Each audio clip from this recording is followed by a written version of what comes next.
இது மகிமை நேரம். பிதாவாகிய தேவனாலும் கர்த்தராகிய இயேசு கிறிஸ்துவினாலும் உங்கள் எல்லாருக்கும் கிருபையும் இரக்கமும் சமாதானமும் உண்டாவதாக. மத்தேயு 18வது அதிகாரம் 32வது வசனம். அப்பொழுது அவனுடைய ஆண்டவன் அவனை அழைப்பித்து, பொல்லாத ஊழியக்காரனே, நீ என்னை வேண்டிக் கொண்டபடியினால் அந்த கடன் முழுவதையும் உனக்கு மன்னித்து விட்டேன். நான் உனக்கு இறங்கினது போல நீயும் உன்னுடன் வேலைக்காரனுக்கு இறங்க வேண்டாமோ? பரலோக ராஜ்யத்தை பற்றி இயேசு கிறிஸ்து சொன்ன இன்னொரு உவமை. ஒரு மனிதன், அவனிடத்திலே ஒருவன் கடன் படுகிறான். 10,000 தாலந்து கடன் படுகிறான். இந்த மனிதன் கணக்கு பார்க்க தொடங்கின பொழுது, தன்னுடைய கணக்குகளை எல்லாம் சரி பார்க்க தொடங்கின பொழுது, இந்த கடன் 10,000 தாலந்து கடன் பட்டவனை இந்த ராஜாவிடம் கூட்டிக் கொண்டு வருகிறார்கள். ராஜா அவனிடம் கேட்கிறார், நீ எனக்கு 10,000 தாலந்து தர வேண்டும், அதை தா என்று கேட்ட பொழுது அவனுக்கு கொடுக்க நிர்வாகம் இல்லை.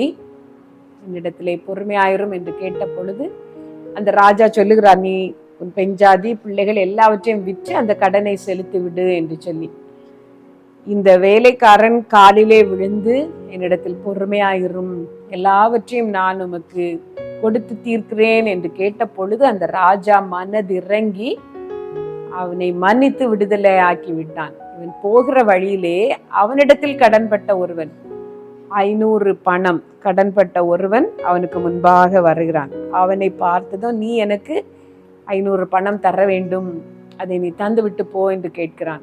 அந்த மனிதனும் இவன் ராஜாவிடம் கேட்டது போல என்னிடத்திலே இப்பொழுது தர முடியாது என்று சொன்ன பொழுது, நான் இந்த மன்னிப்பை பெற்றவன் தன்னிடத்திலே மன்னிப்பு கேட்ட அந்த மனிதனுக்கு இறங்காமல் அவனுடைய தொண்டை நெறித்து, நீ எல்லாவற்றையும் எனக்கு கொடுத்து தீர்க்க வேண்டும் என்று கேட்கிறான். அவன் காலிலே விழுந்து கேட்கிறான், நான் எல்லாவற்றையும் கொடுத்து தீர்க்கிறேன், என்னிடத்திலே பொறுமையாயிரும் என்று சொல்லி கேட்ட பொழுது இவன் சம்மதிக்காமல் இவனை பிடித்து கொண்டு போய் ஜெயிலிலே போடுகிறான். இந்த சம்பவத்தை உடன் வேலைக்காரர்கள் போய் ராஜாவிடம் சொல்லுகிறார்கள். ராஜாவிற்கு அதை கேட்டதும் பயங்கர கோபம். அவனை திரும்ப கூப்பிடுங்கள் என்று சொல்லுகிறார். அவன் போன உடனே ராஜா கேட்கிறார், நான் உனக்கு நிறைய பணம் மன்னித்து விட்டேனே, அந்த அற்ப தொகையை நீ ஏன் உன் உடன் வேலைக்காரனுக்கு மன்னிக்க கூடாது, இறங்க கூடாது? நான் உனக்கு இறங்கினது போல நீயும் இறங்க வேண்டாமோ என்று சொல்லி அவனை பாதிக்கிறவர்களிடத்திலே ஒப்பு கொடுத்தான் என்று சொல்லி இயேசு கிறிஸ்து ஒரு உவமையை சொல்லியிருக்கிறார். பரலோக ராஜ்யத்திற்கான பிரவேசம், அந்த என்ட்ரி நமக்கு கிடைப்பதே கர்த்தர் நம்மை மன்னித்ததில் தான், நம்மை மன்னிப்பதில் தான். மனம் திரும்புங்கள், பரலோக ராஜ்யம் சமீபித்திருக்கிறது என்று இயேசு சொன்னார். யாரெல்லாம் நான் பாவிதான் என்று தன்னுடைய பாவங்களை ஒத்துக்கொண்டு மனம் திரும்புகிறார்களோ அவர்களுக்கெல்லாம் பரலோக ராஜ்யத்தின் பிரவேசம் கிடைக்கிறது. அதிலே அந்த பரலோக ராஜ்ய வாழ்க்கையிலே நாம் நடக்க தொடங்குகிறோம். ராஜா கணக்கு பார்க்க தொடங்குகிறார். நம்முடைய வாழ்க்கையின் எல்லா கணக்கையும் அவர் பார்க்கிறார். நமக்கு கொடுத்து தீர்க்க நிர்வாகம் இல்லை, நம்மை முழுதுமாக மன்னித்து விடுகிறார். அவர் மன்னிக்கும் பொழுதுதான் அந்த பரலோக ராஜ்யத்திற்கான பிரவேசம் நமக்கு கிடைக்கிறது. நாம் அந்த வாழ்க்கையிலே வாழ தொடங்குகிறோம். கர்த்தருக்கு நம்மிடத்திலே ஒரு எதிர்பார்ப்பு உண்டு. அவர் நமக்கு மன்னித்தது போல நாம் மற்றவர்களுக்கு மன்னிக்க வேண்டும். அப்படியானால் இந்த பரலோக ராஜ்யத்திற்கு அவசியமாக தேவைப்படுகிற ஒரு குணம் மன்னிப்பு. நாம் மற்றவர்களை மன்னிக்க வேண்டும். மன்னிக்காத பட்சத்திலே நாம் பரலோக ராஜ்யத்திற்கு போக முடிவதில்லை. ஆகவேதான் இயேசு நமக்கு கற்றுக் கொடுத்த அந்த ஜெபத்திலேயும் மற்ற எல்லா சுபாவங்களை விட, மற்ற எல்லா குணங்களை விட நாங்கள் மன்னிக்கிறது போல எங்களுக்கு மன்னியும் என்று ஜெபிக்க கற்றுத்தந்தார். அந்த ஓமையிலே நாம் 2 காரியங்களை இன்றைக்கு தியானிக்கலாம். ஒன்று, அவர் கணக்கு பார்க்கிற ஒரு ராஜா. நாம் செய்கிற தப்பு எல்லாம் எங்கேயோ போய் விடுகிறது, மறைந்து போகிறது என்று நினைக்கிறோம். ஆனால் அது அப்படி போவதில்லை. கர்த்தருடைய கணக்கிலே அதெல்லாம் இருக்கிறது.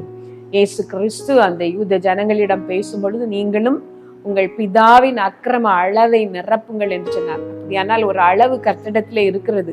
நாம் செய்கிற தப்புகள் எல்லாம் அதுல போடப்பட்டு கொண்டே வருகிறது. அது நிரம்பும் பொழுது எமோரியரின் அக்கிரமம் இன்னும் நிறைவாகவில்லை என்று வேதத்திலே சொல்லப்பட்டிருக்கிறது. அது நிரம்பும் பொழுது அதற்கான தண்டனை நமக்கு வர தொடங்குகிறது.